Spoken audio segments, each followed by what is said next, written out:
Halo, assalamualaikum warahmatullahi wabarakatuh. Apa kabar teman-teman? Mudah-mudahan sehat semua ya. Ada dalam lindungan Allah Subhanahu Wa Taala, dilancarkan segala urusannya dan diberkahi semuanya. Amin ya robbal alamin. Seperti biasa, tanpa basa-basi, saya langsung to the point aja. Tujuannya daripada video ini adalah membantu menjawab atau menjelaskan beberapa pemikiran teman-teman di luar sana, para pionir. Banyak yang mengatakan bahwa ini kita menunggu keputusan core team untuk memutuskan berapa harga koinnya gitu ya. Jadi banyak yang berpikir bahwa semua teman-teman itu kita sama-sama menunggu fixnya berapa sih sebenarnya gitu kan. Nah, itu jadi dan itu sebetulnya teman-teman menanti yang sia-sia ya, menunggu yang sia-sia karena tidak bakalan ada keputusan seperti itu dari core team teman-teman ya. Kenapa dan bagaimana itu, makanya saya di video ini saya jelaskan ulang. Sebetulnya ada beberapa video yang saya jelaskan juga. Ada satu yang khusus membahas waktu itu adalah tentang value, bagaimana membangun sebuah value ya, dan ujung-ujungnya memang ke price, ke harga daripada koin itu ada di video saya sebelumnya. Namun sepertinya ada yang memang tidak sempat buka-buka video saya sebelumnya, tetapi tidak masalah, saya berikan beberapa penjelasan lagi supaya lebih jelas lagi ya. Mungkin ada sedikit perbedaan ya untuk penjelasannya, tapi nggak apa-apa. Tapi pada intinya sih sama sebetulnya ya. Saya ingin menjelaskan bagaimana bahwa kita harus memahami dulu ya, memahami dulu bagaimana itu Bitcoin bisa memiliki nilai untuk barter tahap awal sekarang ya, hingga akhirnya nanti tetap tujuan akhirnya adalah ke exchanger, tujuan akhirnya adalah ke listing bursa kripto teman-teman ya. Tapi banyak pertanyaan yang memang akhirnya menuntut saya untuk menjelaskan kembali lebih berusaha untuk lebih detail lagi. Tapi di sini jangan salah diartikan bahwa yuk kita sama-sama belajar ya, bukan mengajari. Maaf, saya anti untuk itu dan saya tidak suka sebetulnya saya dikatakan bahwa di sini apakah itu memberikan sebuah pencerahan atau memberikan sebuah edukasi, nggak tahu, saya nggak suka aja teman-teman. Saya lebih suka kita sharing lah, berbagi. Ketika saya memang ada salah ya tolong banget bantu benerin gitu loh. Saya pasti terima kok gitu kan. Tapi yang mungkin yang nggak diterima ya tiba-tiba nggak kenal nggak apa langsung mencaci maki, nah itu mungkin lain ya, seperti itu. Tapi whatever lah, intinya kita langsung saja ya pada kesempatan ini. Bagaimana kita dari dasar basic dulu, kita mengetahui faktor dari penentu cryptocurrency ya, penentu cryptocurrency apapun itu cryptocurrency-nya. Nah, yang pada kesempatan ini kita berfokus pada Pi Network ya, yang memang sudah berjalan mining 4 tahun ini. Tentunya adalah ini tidak mungkin tersia-siakan, termasuk core team sendiri karena perjuangannya sudah bertahun-tahun ya. Di sini saya melakukan analytical approach ya, jadi pendekatan analisa. Kenapa? Karena Bitcoin ini tidak bisa ditentukan oleh developer atau core team ya. Nah, di sini saya memberikan 7 ya analytical approach for Bitcoin untuk CoinFi ya. Ada 7 jenis pendekatan ya, analisa kita bagaimana sebetulnya nilai ini terbentuk. Oke, learning together not teaching ya, belajar bersama tidak mengajari. Oke, tuh langsung aja faktor-faktor yang mempengaruhi harga teman-teman ya, harga cryptocurrency ya, apapun itu cryptocurrency-nya. Namun kita coba asimilasikan terhadap koin Pi Network ini ya. Yang pertama, pengaruh keamanan jaringan ke harga cryptocurrency ya. Apa kuncinya? Pengaruh keamanan jaringan tuh teman-teman ya, pengaruh keamanan. Nah, di sini bagian penting dari teknologi aset kriptonya ini adalah keamanannya. Sejauh mana tingkat keamanan cryptocurrency itu ya. Itu akan mempengaruhi daripada value koin itu sendiri. Kalau koin itu sendiri tingkat safety-nya, tingkat keamanannya rendah, orang mana minat untuk memegang atau menjadi holder daripada koin itu sendiri ya. Sifat digital dari cryptocurrency menyiratkan bahwa mungkin ada bug dalam pengkodean. Bug itu adalah semacam kayak macet akses ya. Nah, itu dalam pengkodeannya atau apanya, itu pasti ada yang akan terjadi seperti itu. Banyak lah ininya teman-teman ya. Oke, misalnya kontrak cerdas atau smart contract berbasis Ethereum untuk dana investasi digital yang disebut DAO. Memiliki bug yang akhirnya dieksploitasi oleh peretas yang mencuri koin senilai lebih dari 30 juta US dollar. Nah, ini kejadiannya ya. Kejadiannya karena daripada smart contract ya, memang yang dari Ethereum ya. Jadi koin itu ikut di blockchainnya Ethereum. Pernah ada kasus seperti itu ya. Jadi pernah diretas sama peretas itu hingga menelan kerugian 30 juta US dollar ya nilai koinnya. Ethereum akhirnya waktu itu memang dibagi menjadi dua versi setelah ada meeting ya. Setelah ada meeting, beberapa holder dan petinggi juga developer daripada koin itu sendiri, bagaimana ini sampai ada kasus seperti ini. Akhirnya Ethereum dibagi menjadi dua versi ya, karena tingkat keamanan Ethereum saat itu masih bisa diretas teman-teman ya. Berarti ada pengkodean yang ngebug, akhirnya itu menjadikan celah buat peretas ya. Dua versi, yang pertama Ethereum yang memiliki kode baru ya, Ethereum yang memiliki kode baru, dan Ethereum klasik ya, kode asli yang lama. Keduanya masih dapat diperdagangkan, makanya kan ada ETH klasik, ada ETH biasa di di exchanger itu kan.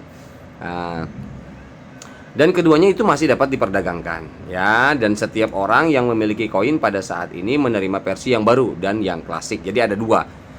Kalau di Trust Wallet silakan, ada di toko kripto mungkin, ada di rekeningku kurang lengkap ya, tapi ada di Indodax ya teman-teman ya. Coba dicek, ada ETH klasik, ada ETH biasa. Nah, itu makanya terbagi dua. Seperti itu teman-teman. Oke, peristiwa semacam ini disebut fork dan dapat berdampak besar pada harga. Jika tidak ya, algoritma konsensus tidak berjalan antara penambang dan komunitas lain dalam jaringan. Ya, seperti itu teman-teman ya. Jadi peristiwa semacam ini tuh ya itu berdampak besar pada harga. Dari apa tadi? Pertama dari pengaruh keamanan teman-teman ya. Intinya adalah nomor satu, keamanan daripada jaringan itu sendiri. Ingat, itu pengaruh harga itu. Pengaruh harga terhadap sebuah cryptocurrency. Yang kedua ya, jumlah node berimbas ke harga cryptocurrency. Nah, ini tadi adalah keamanannya, kemudian sekarang jumlah node terhadap jumlah node para miner ya, para penambang. Atau di sini ketika kita bicara penambangan Bitcoin ya.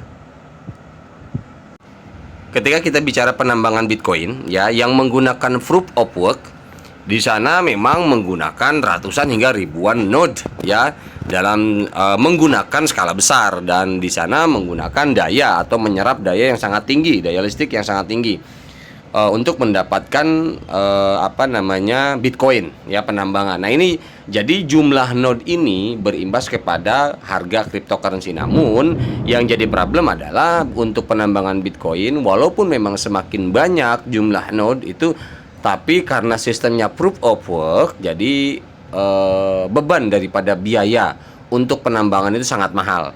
Ini yang populer untuk saat ini ya, untuk Bitcoin, penambangan Bitcoin. Jadi modalnya besar teman-teman. Nah, ini yang kedua, jadi pengaruh terhadap harga itu adalah jumlah node ya. Perlu diketahui bahwa jumlah node adalah indikator yang baik dari nilai dan harga cryptocurrency. Jumlah node adalah ukuran berapa banyak dompet aktif di jaringan yang ada, yang dapat dicari di internet atau beranda jaringan. Coba kita flashback sedikit tadi. Yang pertama adalah tingkat keamanan. Ketika diasimilasikan atau ditransformasikan dengan Pi Network, pertanyaannya adalah, nah pembahasan ini kan karena memang motivasinya dari adanya project Pi Network ya. Coba kita transformasikan dengan Pi Network ini. Yang poin pertama aja tadi, tingkat keamanannya. Nah, kita bisa analisa. Jadi jangan ini ketika sudah paham, kita nanti akan terhindar dari pertanyaan-pertanyaan yang tadi harus ditentukan dengan core team, saya menunggu dan lain sebagainya. Nah, jadi basicnya kita pahami dulu sampai ada value itu seperti apa. Kok bisa core team bicara menjawab bahwa sampai kapanpun core team tidak akan pernah menentukan harga. Ya, artinya adalah kita yang harus paham. Kenapa menjawab seperti itu? Ya, jadi makanya saya bantu jelaskan teman-teman bahwa pada prinsipnya pembentukan harga sebuah cryptocurrency itu seperti ini jabarannya. Nah, makanya saya bantu ya. Oke, Yang pertama tingkat keamanan. Kita lihat tingkat keamanan daripada Pi Network, kita bisa trust nggak? Kita lihat dari berbagai sisi. Tingkat keamanan Pi Network yang digunakan apa dan bagaimana, ya. Dari mulai KYC, ya, itu adalah salah satu tingkat keamanan juga. Kemudian teknologi-teknologi yang digunakan, Web3 dan lain sebagainya, itu adalah faktor-faktor pendukung keamanan. Nah, ketika memang sudah mumpuni, oke, poin pertama lolos. Kemudian poin yang kedua, jumlah node berimbas ke harga cryptocurrency. Jumlah node-nya berapa? Sementara ketika ada indikator node di Pi Network yang saya ketahui dan saya lihat, saya tonton juga, memang untuk saat ini node terbanyak adalah di Cina. Hampir sekitar lebih daripada jumlah dari pionir di sana itu hampir sekitar 60% menggunakan node ya. 60 apa 40 gitulah. Intinya terbanyak dan terbesar. Kemudian yang kedua adalah Korea, ya, Korea itu menggunakan node. Yang ketiga Amerika. Nah, makanya di sini ketika data atau faktanya yang menggunakan node, jumlah node-nya semakin banyak dan itu jutaan, nah itu artinya adalah faktor untuk mendapatkan nilai harga nilai atau value dari koin tersebut sudah lolos berarti. Yang poin yang kedua, karena jumlah node dilihat. Kalau jumlahnya cuma puluhan, ratusan, ya nggak terlalu berpengaruh mahal ke kriptonya itu. Nah, ketika kripto itu ingin mahal, jumlah node-nya itu harus betul-betul minimal ribuan lah, minimal ribuan, puluhan ribu, ratusan ribu sampai jutaan node. Nah, ini yang luar biasa. Dan pertanyaannya adalah ketika kita tarik ke Pi Network punya berapa node? Nah, itu udah jutaan, teman-teman. Ya, jadi ini mengindikasikan bahwa explain ini kita harus paham. Jadi tidak ada istilah kata menuntut berapapun nantinya, itu adalah by system juga. Walaupun kembali ke kita karena harus ada real transaction di sana, ya, real transaction untuk adanya konsensus realnya. Konsensus dari hasil real transaksinya, itu yang utama ada. Tapi salah satu faktornya adalah yang mempengaruhi harga nantinya ketika masuk untuk sebagai syarat bursa, listing bursa kripto itu adalah adanya penambangan node, dan itu jumlah besar maka akan mendapatkan value daripada rata-rata, ditambah dengan real transaksi, jumlah node banyak, tingkat keamanannya tinggi. Nah, itulah nggak bakalan bisa koin itu murah, ya, gitu teman-teman, paham ya? Oke, untuk menganalisis apakah suatu mata uang memiliki harga yang wajar atau tidak, seseorang dapat mencari jumlah node. Nah, ini yang udah saya informasikan tadi. Jumlah node Pi Network, ya, itu berapa juta? Itu udah jutaan, teman-teman. Gak usah khawatir. Makanya ini nggak bisa dianggap remeh, ya. Nah, ini kita coba, ini sebenarnya gini, bahasan bukan hanya membahas karena fokus di Pi Network, teman-teman, ya. Saya perjelas lagi, ini berguna dan berfungsi untuk semua jenis cryptocurrency yang memang dia notabene secara fundamental dari awal pembuatannya tujuannya adalah koin, bukan token. Ya, seperti itu. Jadi di sini harus melalui tahapan penambangan dan real transaksi. Itu adalah kunci daripada syarat utama pembuatan sebuah koin cryptocurrency, bukan token cryptocurrency, tapi koin cryptocurrency. Ya, jadi harus ada melalui adanya penambangan, adanya real transaksi, seperti itu, ya. Nah, jadi seseorang dapat mencari jumlah node dan kapitalisasi pasar total dari cryptocurrency. Setelah itu, ia kemudian membandingkan kedua indikator tersebut dengan cryptocurrency lainnya. Seperti itu, teman-teman. Jadi kapitalisasi pasarnya ini kita dilihat juga totalnya dari cryptocurrency yang ada seperti Pi Network. Misalkan kapitalisasi pasar berapa, dominasinya, misalkan dilihat dari beberapa negara dulu, di Cina berapa, di Indonesia berapa, Vietnam berapa, dan sebagainya. Nanti setelah diambil rata-rata akumulatif, ya, nanti akan mendapatkan nilai global, hasil global untuk cryptocurrency tersebut, gitu, teman-teman. Nanti dari kedua indikator itulah akan berpengaruh terhadap value, terhadap harga. Oke, itu dari node, ya. Ini adalah salah satu cara untuk mengetahui apakah koin sudah overbought atau jenuh beli. Jumlah node juga menunjukkan seberapa kuat komunitas cryptocurrency. Ketika jumlah node hanya ratusan, ribuan, mungkin kekuatan daripada komunitas itu tidak terlalu kuat. Karena jaringan itu berpengaruh terhadap poin pertama. Semakin banyak jumlah node, maka akan semakin safety koin tersebut. Tetapi ketika jumlah node-nya terbatas atau sedikit, maka bisa dikategorikan poin pertama untuk tingkat keamanannya pun akan lemah. Karena kenapa? Karena algoritma ya, kriptografi itu memang pengkodean jaringan yang menghubungkan node yang satu ke node yang lain. Nah, dibantu untuk Pi network ini adalah kita ditransformasikan ke handphone, teman-teman.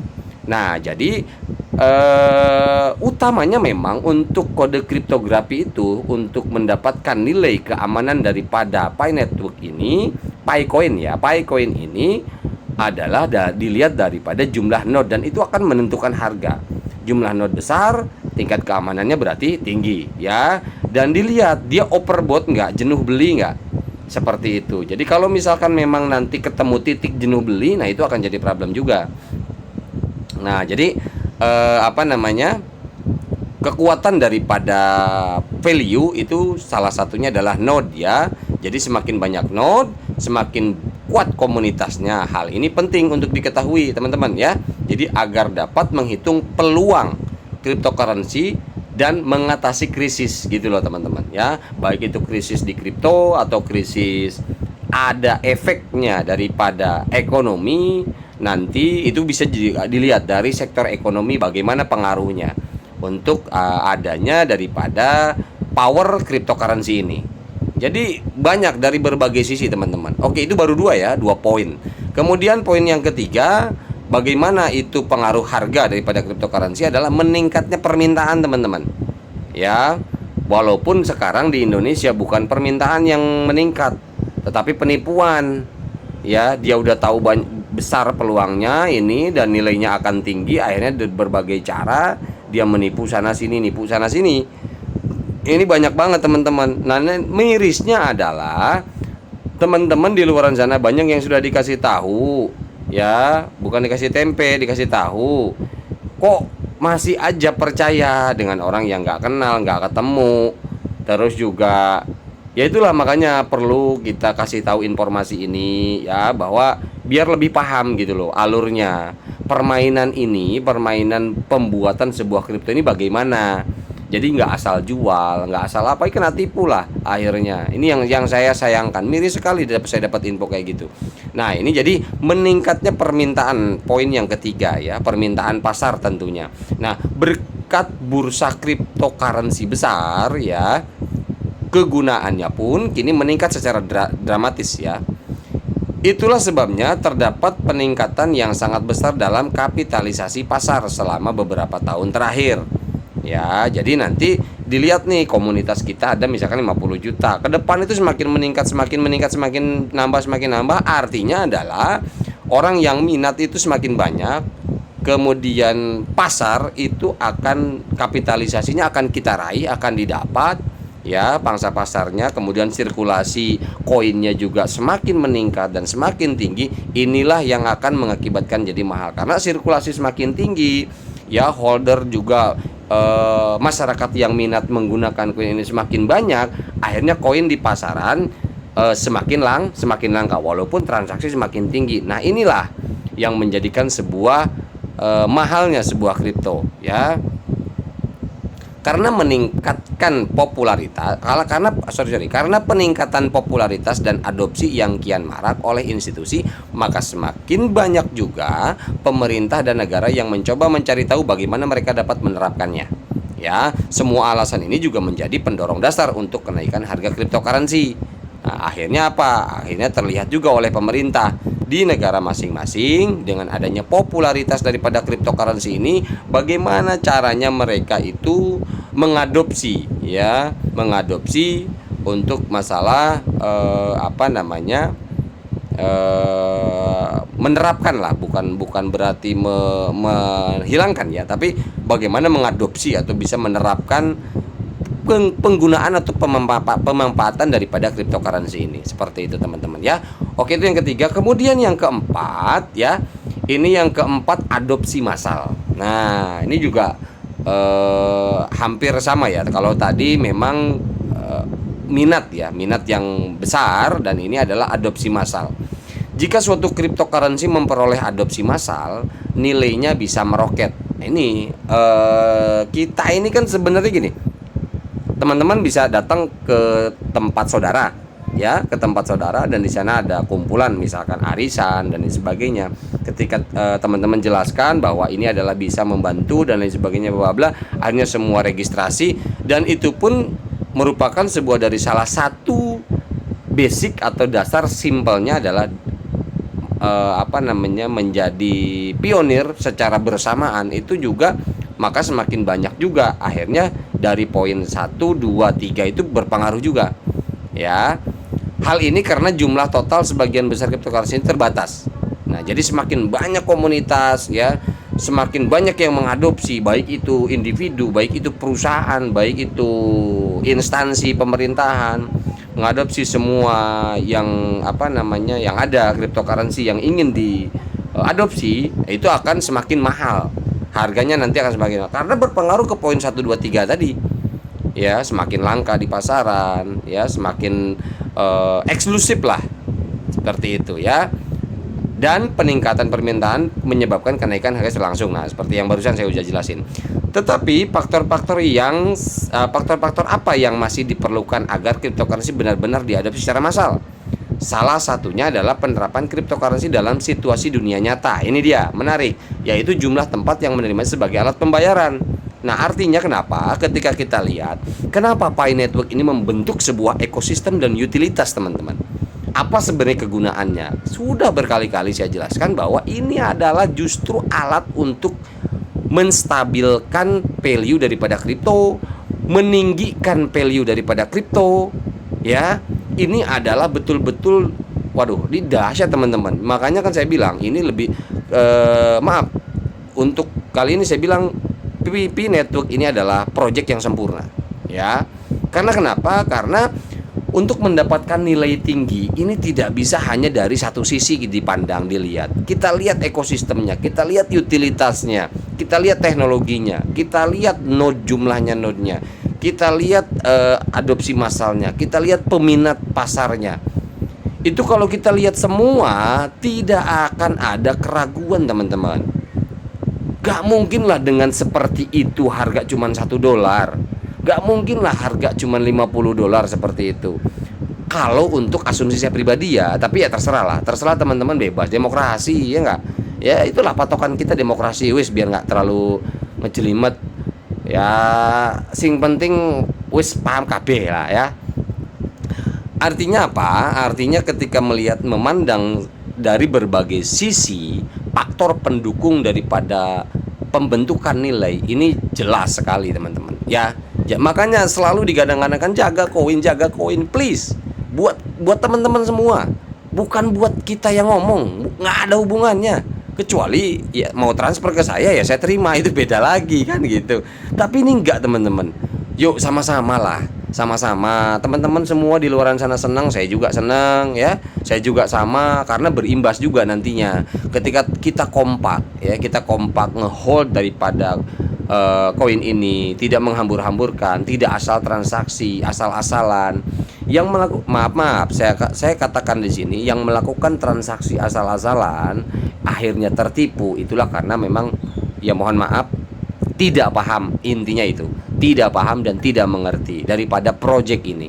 Makanya tolong teman-teman yang mendengarkan video ini ya, saya tekankan sekali lagi, saya ingatkan berulang kali bahwa jaga koin Pi Anda, dan silakan ketika nanti sudah buka marketplace, itu kan memang harga bukan marketplace yang buat ya, tapi vendor.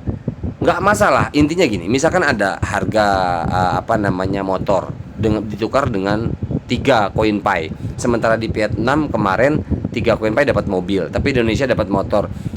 Ya kita nggak usah nyinyir juga, why not, kenapa enggak, silakan aja kalau ada yang mau gitu loh, ngerti nggak? Yang penting ada sirkulasi dulu, ada barter dulu.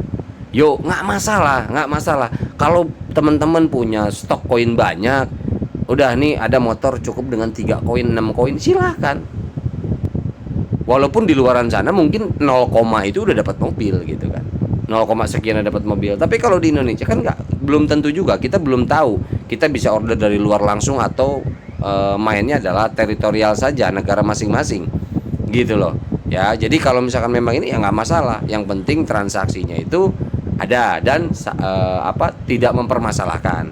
Yang penting kita lihat jumlah koin kita buat masa depan masih ada stok nggak, itu aja teman-teman. Karena yakin walaupun kita tahu nilai ini akan tinggi, tapi teman-teman kan ada juga kebutuhan buat bayar utang atau segala macam. Ya nggak apa-apa lah, misalkan teman-teman punya 1000 koin, korbanin dulu buat mengkelirkan perjalanan, korbanin 200 atau 300 koin, sisa masih 700 kan. Waduh, sampai 7 turunan juga nggak bakalan habis. Kenapa ke bang ngomong kok bisa 7 turunan begitu, sok tahu ente.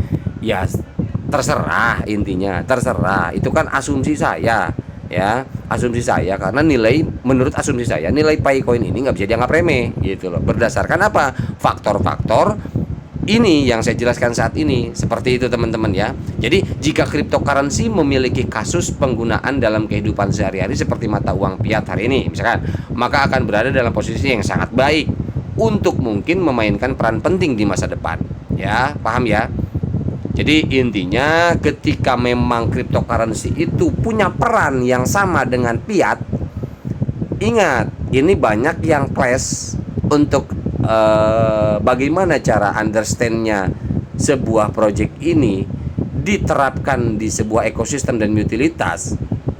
Ini banyak orang mengatakan bahwa apa bedanya, itu kan jual beli ya. Iyalah, silakan. Intinya di sini fokusnya kita adalah adanya marketplace itu, kita memang mainnya di komunitas.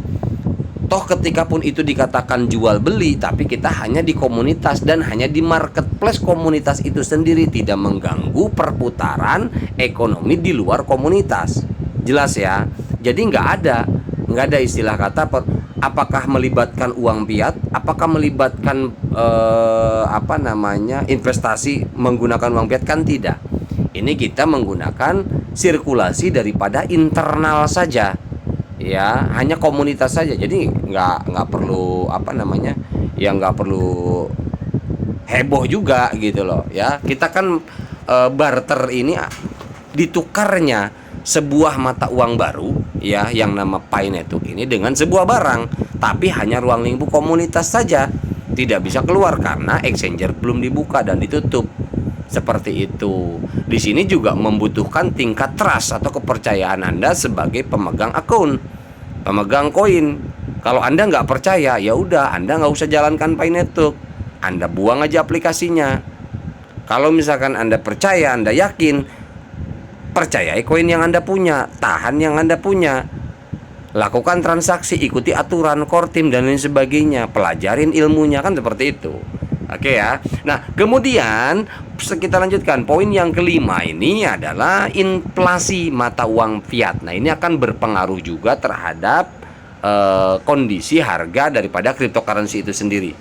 Nah, ini yang jadi problem adalah sekarang ketika seluruh negara mengalami inflasi, misalkan contoh, tapi sekarang kan insya Allah mudah-mudahan enggak ya, Indonesia enggak termasuk.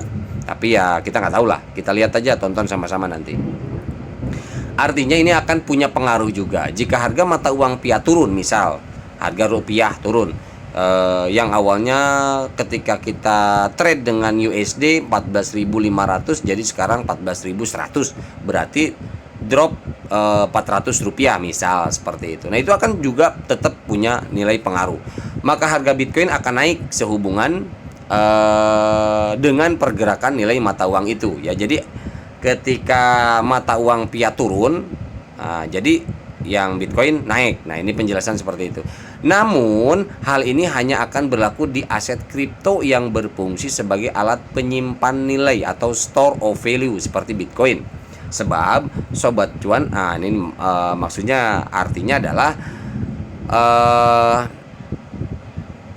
bisa mendapatkan lebih banyak uang gitu loh dengan Bitcoin. Jadi ketika, paham nggak? Jadi ketika rupiah misalkan 14.000, artinya adalah Bitcoin kita bisa memiliki value tinggi karena akan lebih banyak mendapatkan fiatnya. Tetapi ketika Fiat naik harganya dari 14.000 jadi 14.500 bahkan 15.000. Kalau trade rupiah dengan USD, maka Bitcoin pun akan turun. Karena kenapa dibilang turun? Karena akan mendapat, misalkan ketika kita tradekan ke rupiah, di swap ke rupiah, kita akan mendapatkan fiatnya nggak banyak, karena kebetulan fiatnya lagi tinggi. Seperti itu teman-teman. Jadi itu akan pengaruh juga ya, akan pengaruh juga. Fenomena ini dapat dilihat hari ini ya, karena FED, ECB dan bank sentral lainnya telah menyetak lebih banyak uang dan menjaga suku bunga rendah secara artifisial. Hasilnya harga Bitcoin pun berkali-kali menyentuh puncak tertingginya tahun ini, meski saat ini kondisinya tengah tiarap ya. Kemarin sempat menyentuh 280 juta dari 900 juta, sekarang menyentuh 430 juta lagi. Per sore kemarin 430 atau 440 gitu, saya pastinya lupa, tapi 400 lebih deh. Nah, jadi artinya apa? Artinya tetap itu pun menjadi indikator daripada kita melihat bagaimana value ini tumbuh dan bertahan. Nah, lihat kondisi perkembangan. Makanya kenapa ketika trade itu kita harus lihat yang kita tradekan itu, kalau main di forex ya, rata-rata main uang fiat, trade fiat itu kan kita melihat daripada kejadian di negara tersebut yang kita gunakan uangnya.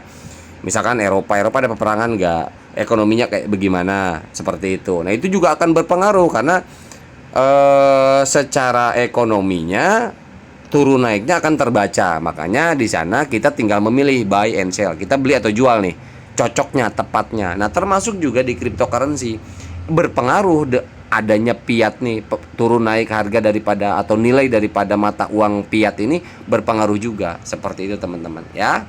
Oke ya, paham. Kemudian yang keenam, kemudian yang keenam yaitu biaya produksi teman-teman. Nah, ini menarik teman-teman ya. Ini menarik. Yang keenam adalah biaya produksi. Biaya untuk memproduksi koin juga merupakan faktor yang menentukan nilai atau harga cryptocurrency. Bitcoin misalnya memiliki biaya produksi yang tinggi karena menggunakan tenaga listrik yang besar. Sumber daya dan energi yang telah digunakan dalam penambangan dapat dilihat sebagai alasan mengapa Bitcoin memiliki nilai. Hal ini termasuk biaya pembuatan perangkat keras khusus seperti CPU, GPU atau server, serta sistem pendingin untuk perangkat keras tersebut. Makanya kan saya bilang tadi, ini adalah Bitcoin ini kan menggunakan sistem proof of work, sistemnya versi 1 ya, web versi 1. Jadi artinya kenapa dia harus menggunakan node yang betul-betul high quality, yang mahal, PGA-nya yang betul-betul tingkatannya tinggi. Nah, kemudian daya serapan daripada energi yang digunakan juga besar, akhirnya menciptakan sebuah harga value yang tinggi. Tetapi uniknya ketika Pi Network ini dia tidak menggunakan sistem proof of work, jadi tidak boros energi. Makanya ada yang mengatakan ini green mining, penambangan hijau, ramah lingkungan, hemat energi, namun value akan melejit jauh lebih tinggi. Karena kenapa? Karena faktor yang lainnya yang betul-betul tertransformasi dengan baik. Contoh, utility, ekosistem, marketplace, komunitas, security, apalagi banyak sekali jumlah node. Ini luar biasa gitu loh. Jadi tidak bisa dikatakan bahwa harus selalunya dengan biaya produksi tinggi. Nah, namun itu pun tetap berpengaruh. Karena kenapa? Karena Pi Network pun untuk meningkatkan sebuah keamanan daripada project ini, servernya, kemudian teknologinya, kemudian biaya perizinannya dan lain sebagainya, itu pun memerlukan biaya. Jelas. Ya, ini jadi pertimbangan juga. Jadi tidak serta-merta asal cuman menggunakan satu unit komputer kemudian kita tahu algoritma dan kriptografi, kemudian kita bikin programnya, kita bikin softwarenya, kemudian kita rancang roadmapnya, kemudian kita daftar aja white papernya, ya, kemudian kita launch hanya mengandalkan satu komputer saja di sebuah kamar, misalkan seperti itu. Nah, itulah yang akhirnya ujung-ujungnya scam, ya, karena hanya sekedar mengandalkan ahli programmer. dia paham saja, tidak serta-merta seperti itu ya. Jadi dari berbagai sisi saja, bukan hanya keahlian hanya programmer saja. Jadi bisa menciptakan sebuah koin yang bervalue tinggi ya teman-teman ya. Jadi biaya produksi ini memang berpengaruh, tetapi untuk Pi Network ini bukan patokan utama. Jelas ya, bukan patokan utama. Walaupun memang tetap ini menelan biaya besar Pi Network juga. Karena kenapa? Yang tadi saya bilang.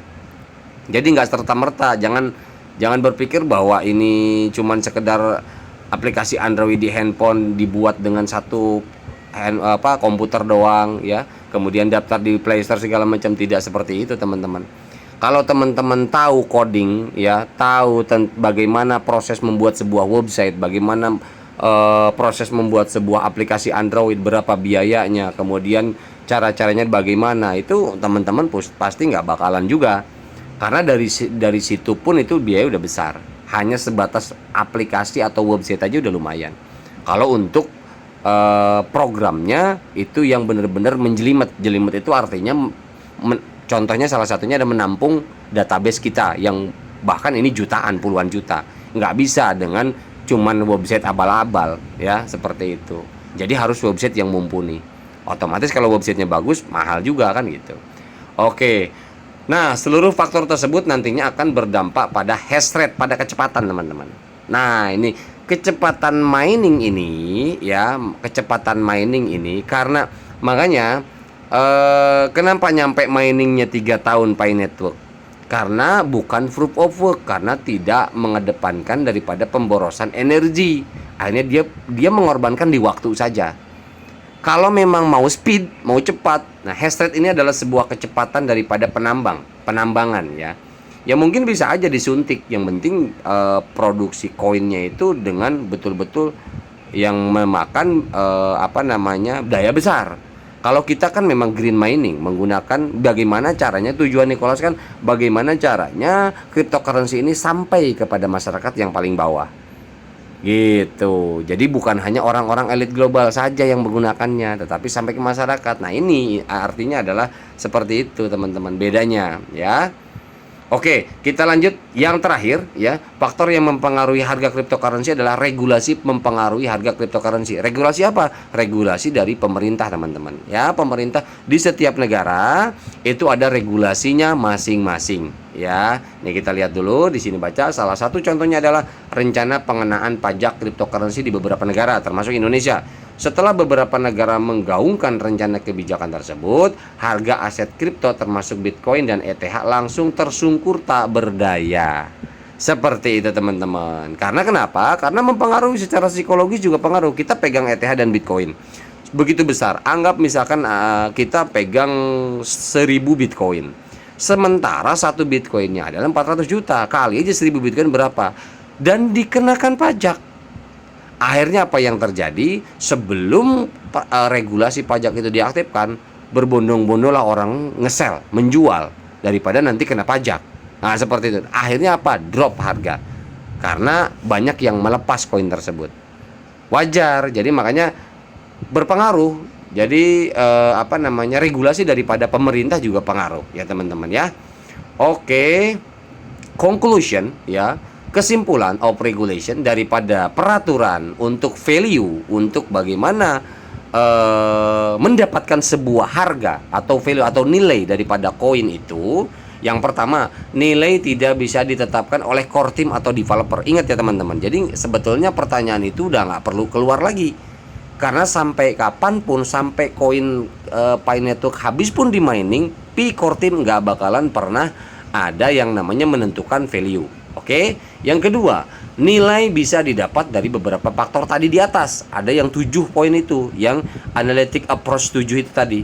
Kemudian yang ketiga, perjalanan pembentukan value masih panjang teman-teman. Karena menciptakan track record tidak cukup dalam waktu singkat.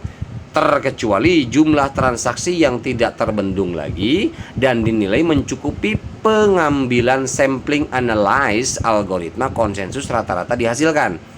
Kecuali seperti itu ya. Tapi kita kan nggak tahu. Kita buka barter realnya adalah nanti yang resminya tanggal 25 bulan ini Agustus. Nah kita nggak tahu sejauh mana dan sebesar apa transaksinya. Kemudian secepat apa nanti berpengaruhnya? Apakah mungkin kita bisa cepat langsung Pi Network ini masuk ke bursa listing kripto dan lain sebagainya, kita nggak pernah tahu. Tetapi yang jelas kita bagaimana kita yuk sama-sama memperjuangkan nilai kripto ini jangan sampai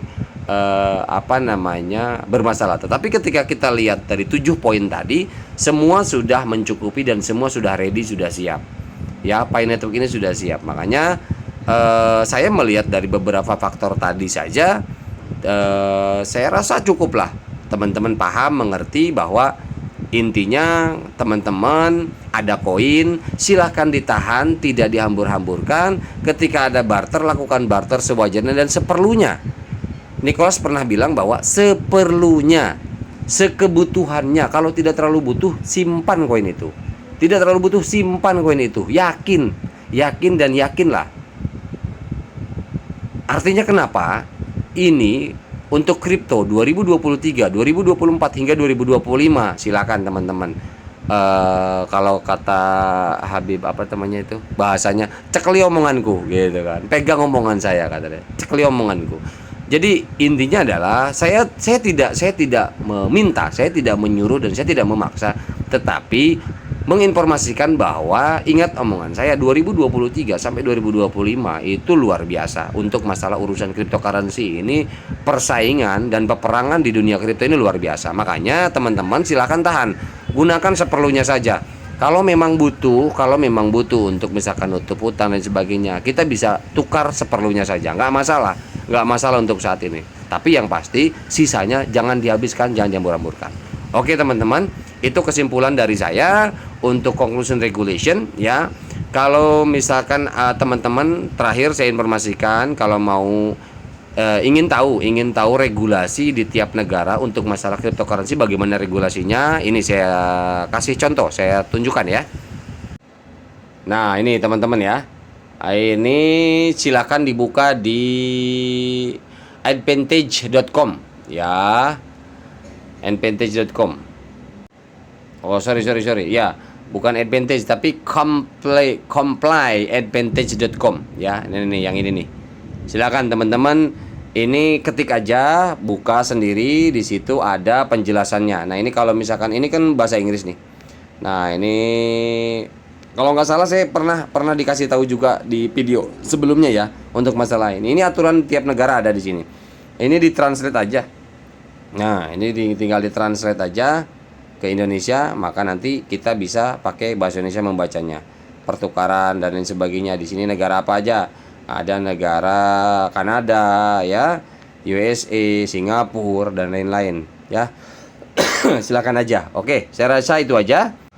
Teman-teman, mudah-mudahan saya rasa itu aja, mudah-mudahan bermanfaat ya buat teman-teman semua. Tidak ada niatan untuk menggurui, di sini kita sharing saja. Saya kasih informasi untuk ini karena ada beberapa teman ya, termotivasi dengan beberapa teman atau pionir di luaran sana yang masih menunggu, bahasanya menunggu keputusan harga. Nggak bakalan ada yang mutusin teman-teman. Tidak akan pernah ada yang mutusin harga. Selain daripada nanti keputusan terakhir itu ketika Open Mainnet masuk bursa listing kripto, itulah mereka bursa kripto yang memutuskan. Bukan core team, bukan juga salah satu pionir, tidak ada. Ya, jadi ini teman-teman jawaban dari saya pribadi bahwa yuk kita sama-sama belajar memahami daripada koin Pi Network ini, gunakan seperlunya. Kita fokusnya bukan masalah menunggu harga, tetapi memanfaatkan value yang ada, memanfaatkan koin yang ada, ikuti value, ikuti perkembangan value, perkembangan nilai daripada koin kita. Ya, di sana ada barter, di sana kita punya marketplace, beberapa marketplace banyak sekali, ratusan vendor dalamnya, ribuan vendor. Kita ngikuti harga di marketplace saja karena itu akan jadi acuan kita.